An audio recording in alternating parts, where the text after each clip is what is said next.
أعوذ بالله من الشيطان الرجيم నేను శపించబడిన బహిష్కరించబడిన శైతాన్ నుండి రక్షణ పొందటానికి అల్లాహ్ శరణు వేపు.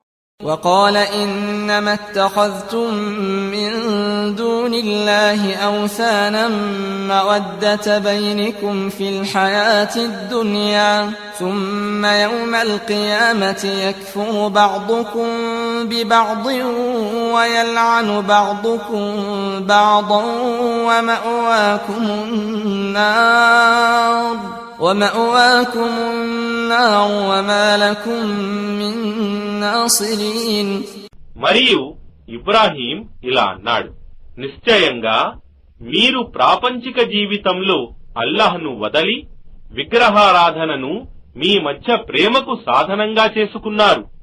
కాని పునరుత్థాన దినమున మీకు పరస్పరం సంబంధమే లేదంటారు మరియు పరస్పరం శపించుకుంటారు.